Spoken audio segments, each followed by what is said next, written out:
네, 들으신 것처럼 서훈 청와대 국가안보실장과 양재채 중국 공산당 외교 담당 정치국원이 약 4시간의 회담을 마쳤습니다. 이날 회담에서는 코로나19 한중 대응 협력 등 다양한 의제가 올랐을 것으로 보이는데요. 네, 특히 시진핑 주석의 연내 방한 여부가 주목되고 있습니다. 네, 전문가와 관련해서 자세한 내용 짚어보겠습니다. 전가림 호서대학교 교양학부 교수 오셨습니다. 어서 오십시오. 네, 안녕하세요. 예. 자, 먼저 양재채 정치국원의 방한의 의미를 저희가 좀 짚어봐야 될 것 같습니다. 코로나19 사태 이후 중국 고위급이 처음으로 한국을 방문한 거죠. 네, 그렇습니다. 지금 잘 아시다시피 코로나 팬데믹 현상 때문에 아주 국제 간의 교류가 거의 없다시피 한 상황에서 네.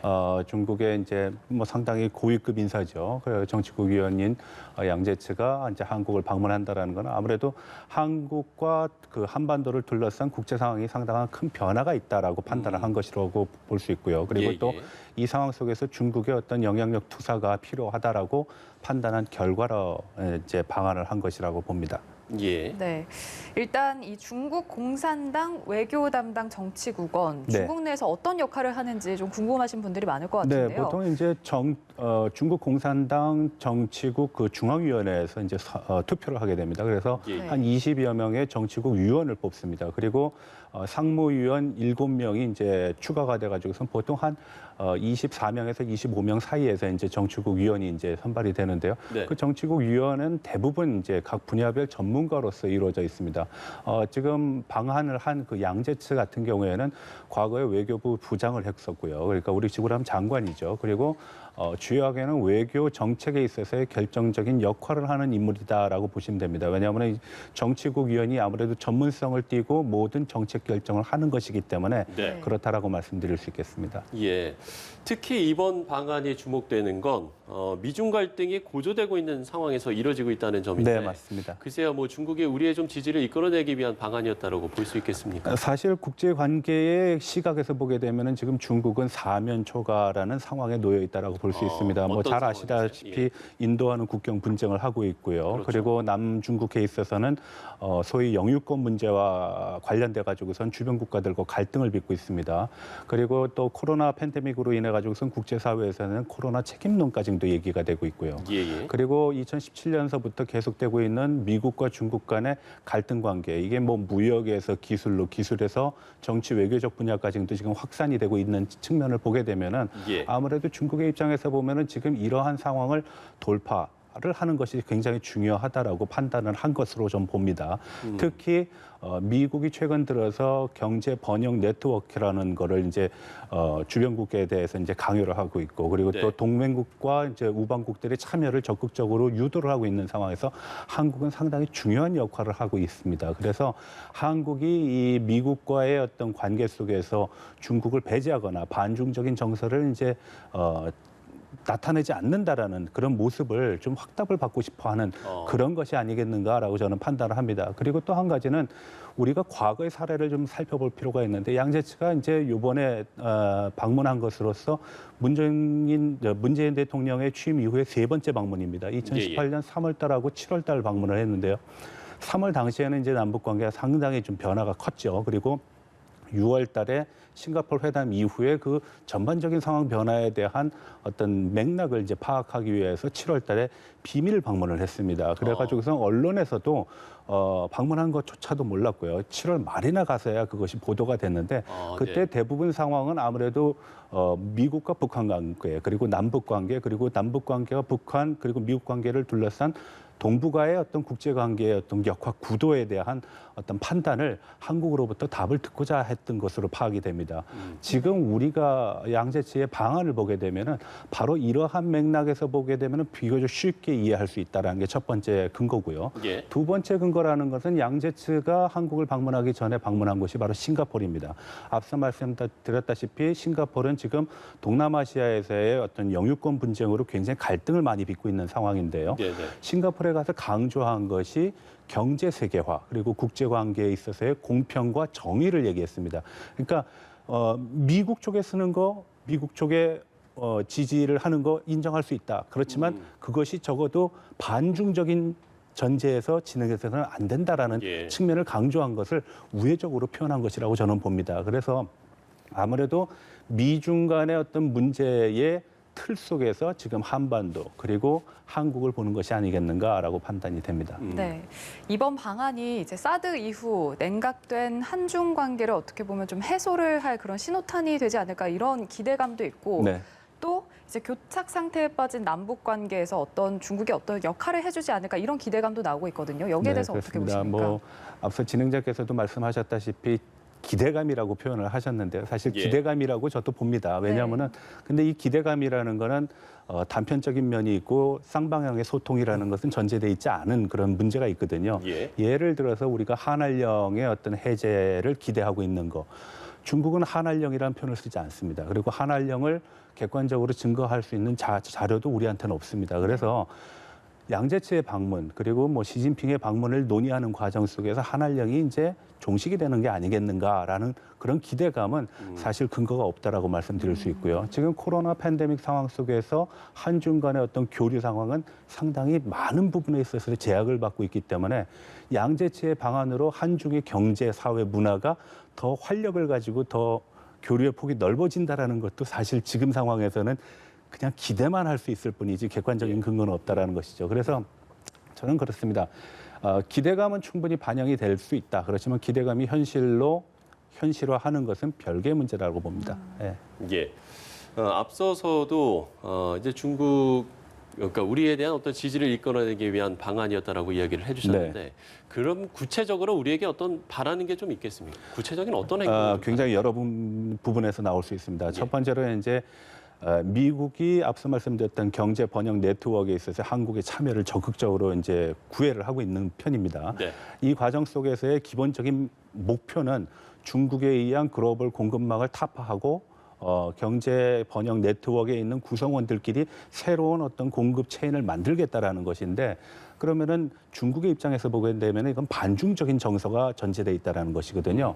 그래서 한국의 입장, 적어도 한국이 그걸 반대해 줬으면 하는 그런 기대감이 있겠죠. 중국의 입장에서 보면은. 네네. 그리고 두 번째로는 중국과 관련된 여러 문제에 있어서 의 어떤 지지 세력을 확보하고 싶다라는 겁니다. 뭐 여러분들 잘 아시다시피 작년서부터 계속 문제가 되고 있는 홍콩의 문제, 그리고 대만의 문제, 그리고 영유권의 문제, 인도 태평양 문제에 있어서의 한국의 참여 여부 이런 거에 대해서 굉장히 관심이 있을 거고요. 세 번째로 말씀드릴 수 있는 거는 이제 아마 군사적인 측면일 겁니다.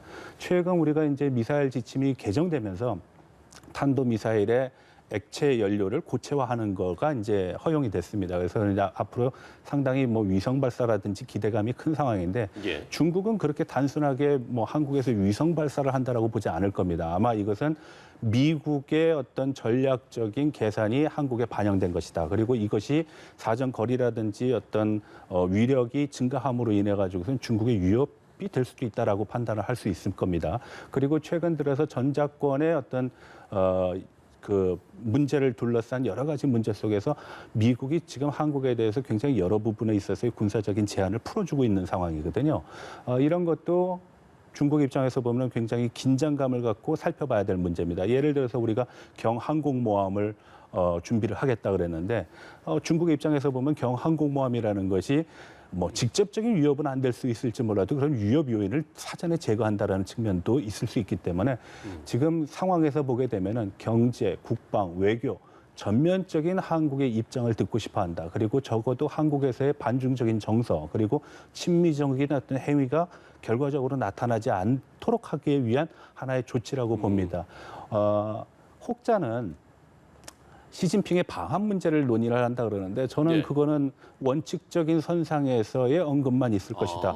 상황이 구체적인 논의는 좋아지고 안 됐을 거다라는 환경이 좋아졌다는 전제 속에서 방문을 한다. 왜냐하면은 지금 상황이 단순하게 한국만 볼 수 있는 상황이 아닙니다. 미국의 대선도 고려해야 되는 것이고 북한 문제도 고려해야 되는 것이고 전반적인 팬데믹 상황도 고려를 해야 되기 때문에 예.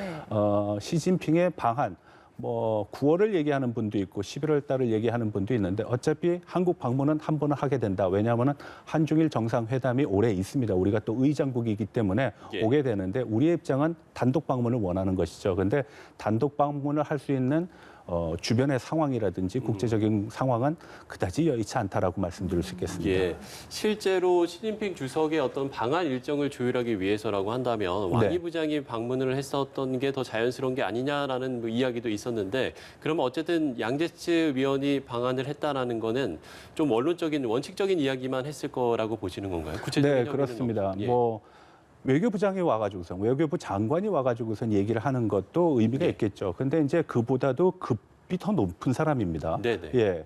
근데 그분이 서울을 오지 않고 부산으로 갔다.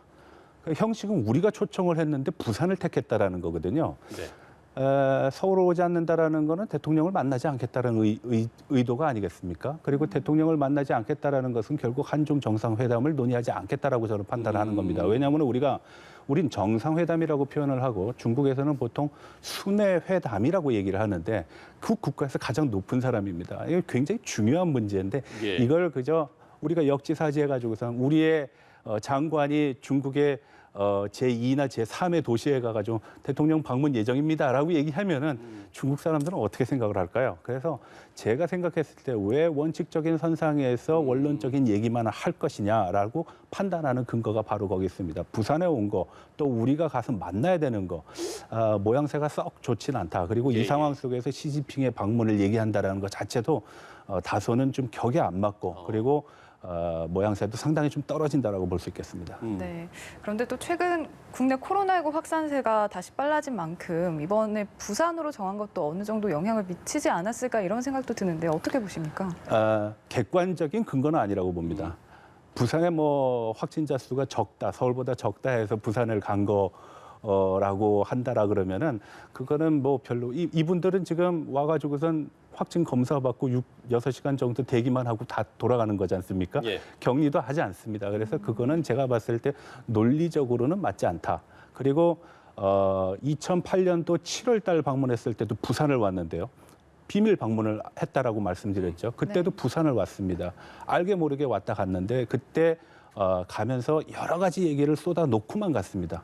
우리 내용을 듣고 그거를 우리의 어떤 요구사항을 현실화하는 데에 반영했다라고 할 수 있는 근거는 아직까지는 없거든요. 그런 네. 상황을 보게 되면은 적어도 우리한테 요구하는 측면이 우리의 내용을 수용하는 측면보다 다소는 많을 것이다라고 판단하는 근거를 말씀드릴 수 있겠습니다. 예.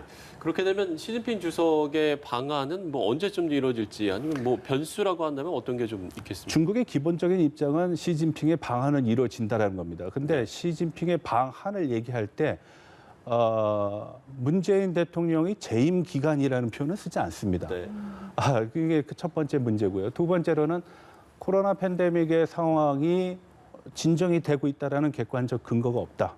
중국 내부의 홍수라든지 자연재해 그리고 어떤 도시들과 지역에 있어서의 분규 문제, 독립의 문제, 홍콩의 문제 이런 것들이죠. 네. 그런 문제들이 지금 끊임없이 발생을 하고 있기 때문에 그렇죠. 이런 여의치 않은 상황에서 국가를 떠난다라는 거 그리고 한국을 단독 방문한다라는 거 쉽지 않습니다. 그리고 일반적으로 주변 국가를 방문할 때는 경유지로 택하는 경우가 많아요. 그래서 예, 예. 중국에서 한국을 방문하고 일본을 방문하고 돌아가는 그런 형식들이 일반적인데 한국 단독 방문을 위해서 온다? 그러면 그만한 이슈가 있어야 되는데 지금 남북 관계도 정체돼 있는 상황이고 그렇죠. 북미의 대화도 지금 지지부진한 상태고요. 그리고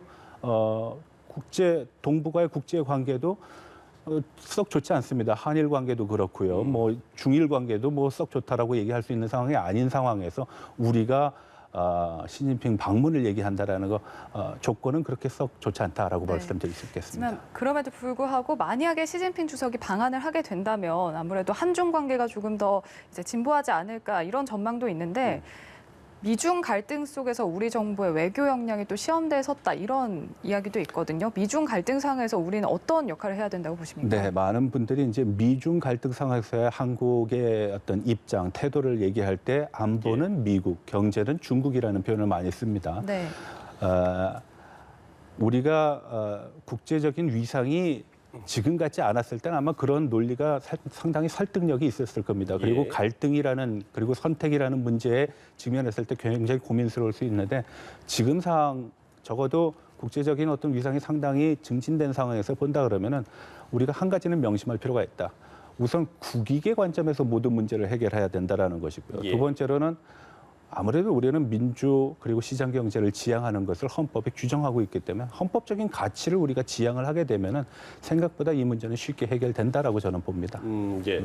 지금 이제 청와대에서 코로나19가 안정되는 대로 시진핑 주석의 방안을 조기 성사하는데 합의했다라는 속보가 일단 들어와 있는데 글쎄 뭐 어느 정도 좀 이야기가 나오긴 한 것 같은데요. 코로나 상황이 어떤 상황이 돼야지 진정이 되는 건지 안정이 되는 건지 잘 모르겠습니다. 예. 일단 9월이라고 표현한 부분에 어떤 보도가 있긴 했었는데 네. 9월이 되기 위해서는 상당히 코로나 상황이 진전이 돼야 되는데 네. 과연 이 상황이 지금 진전이 될 수 있는 여건이 됐는가라고 말씀드릴 수 있겠습니다. 우리가 앞서 보름 전만 하더라도 상황이 꽤 좋아지고 있다라고 해서 3분기 경제를 굉장히 낙관적으로 전망을 했는데 보름 후의 상황은 전혀 다른 상황입니다. 그래서 지금 우리가 제3단계로 가느냐, 2단계를 전국적으로 확대를 한 상황까지 간 것을 보게 되면은 예. 코로나 상황이라는 것은 너무나 유동적이다. 그러면은 유동적이면 시진핑의 방문 일정도 유동적일 수밖에 없다라고 볼 수 있겠습니다. 그래서 마치 한국의 상황이 좋아지면은 그때 가겠다라는 건데 예. 이거는 뭐 확답이라고 볼 수 없겠죠. 아무래도 뭐 기대에 대한 반영이라고 이해하는 측면이 더 나을 겁니다. 예. 그래도 뭐 앞서서 이야기를 했던 네. 어떤 원칙적인 이야기보다는 조금 더 진전된 내용이 아닐까요? 우리가 원하는 거는 지금 한알령의 해제에 있지는 않습니다. 왜냐하면 네. 중국 측이 한알령을 인정하고 있지 않기 때문에 그것을 객관적으로 풀어달라고 얘기할 수 있는 근거도 없거든요. 예. 그러면은 시진핑의 방안의 가장 큰 방점을 어디에 두겠는가? 남북 관계의 개선에 중국의 역할에 대한 기대가 있을 수 있고요. 네네. 그리고 한국 경제가 아무래도 중국의 한 30% 정도의 의존도를 보이고 있기 때문에 한국 경제의 새로운 돌파구를 팬데믹 상황에서 찾을 수 있는 것이 아니겠는가 하는 또 그런 기대감이 있을 겁니다. 그리고 우리가 한 가지 더 살펴봐야 될 것은 예. 조만간 한중 관계가 이제 30년을 맞게 됩니다. 92년도에 수교를 했기 때문에 2022년이면은 30년이 되는데 30년은 한 세대라고 볼 수 있습니다. 그러면은 한 세대에 어떤 이정표를 남길 만한 사건들이 있어야 되는데 애석하게도 우리가 몇 년 전에 사드 때문에 굉장히 양국 간의 관계가 안 좋은 상황을 경험한 바가 있거든요. 그래서 아마 그런 돌파구 측면에서도 보게 되면은 양국이 서로 만나려고 하는 어떤 의도와 어떤 기대감은 상당히 높다. 그렇지만 양국이 만나면서 얘기할 수 있는 뭐 논의거리라고 얘기할 수 있을까요? 그런 것들은 생각보다 그렇게 풍부하지는 않을 것 같다라는 생각입니다. 예, 알겠습니다. 자, 양재채 중국 공산당 외교 담당 정치국원의 방안의 의미를 짚어봤습니다. 전가림 호서대학교 교양학부 교수와 이야기 나눠봤습니다. 오늘 말씀 고맙습니다. 맞습니다. 네.